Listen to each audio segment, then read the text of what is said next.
hurting. Now, my next guest, he's a numbers guy, and he might have something to say about this, too, because he's a Mickey D's guy. Thanks for being on the show. I love the tie. Awesome stuff. All right, Dan, $18 Big Mac meals ain't cutting it, are they? No, it's not. So McDonald's realizes that the customers are broke. So what do they have to do? They have to adjust their prices to that customer base. Okay, but what are we saying about the economy, Scott, when the people out there can't afford McDonald's? If they can't afford McDonald's, what exactly can they afford? So now McDonald's trying to adjust to that customer base, adjusting prices down, even if it's just promotional. When they do that, Scott, it's not like, hey, let's just lose money for the sake of people being able to eat our food. They're going to have to cut costs. Now, the path that we've been seeing McDonald's and many other fast food chains and businesses beyond that, they're reducing labor costs and they're increasing AI. So fire people, replace them with artificial intelligence or robots. That's the logical way to go.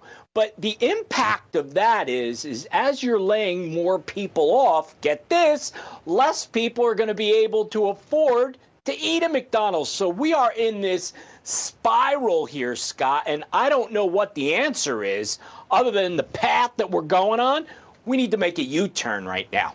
Yeah, you make a great point. This is not going to be a main tenet of their business. It's going to be an advertising ploy. You're still going to be spending a lot of money if you go to these places, number one. Number two is now they're really in competition with the fast casuals, right? Like the Olive Gardens, the Red Lobsters, and those types of things.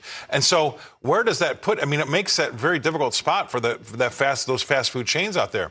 And then how about this, though? This is what I love about it more. How about, oh, and by the way, you got to pay all your workers $20 an hour. I mean, how is anybody that owns a McDonald's going to be able to handle that in, say, California? Now, believe it or not, it's like the law of unintended consequences that these people don't understand. But when they raise the minimum wage of $20 an hour, all of a sudden, all the employees are A, either getting complained they are getting fired, or B, that they're not getting the hours they used to have. Shock, surprise. I mean, what else would they be thinking? I don't know what they're thinking, but I could tell you this. When there was this movement, I don't know, maybe about 5 years ago or so, where the fast food employees were going on strike because they wanted a minimum wage of at least $15 an hour.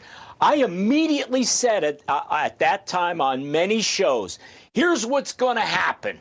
They are going to cut back the employees, figure out how to replace them, like kiosks, robotics, whatever the case is, and then all these union employees have overplayed their hands, right? And what's going to happen? They're going to be out of a job because McDonald's and the other fast food restaurants are not going to be able to continue to pass these costs along to the consumer. And that's exactly what's happened. McDonald's and others are like, we can't charge anymore. As a matter of fact, we're charging too much. The only place to cut is labor. And that's what's going to happen. And that's what is happening, Scott. And that's the last leg that needs to fall if you really want to have a I don't want stagflation, but we've had that labor has acted strong, and it's really kind of screwed up some people in their predictions. But I'll end it with this. You know, playing sports, if you're winning, they always say in football, there's no arguing in the huddle when you're winning, right? Nobody's mad at each other about not doing their job. I often think about the government that way. When things aren't going well, they try to attack the symptoms and try to make those better than actually attacking the problem. If you have a thriving, booming economy, nobody cares, about minimum wage because everybody's doing well, right? So that's the problem. Fix the big problem, and we don't have to worry about minimum wage, correct?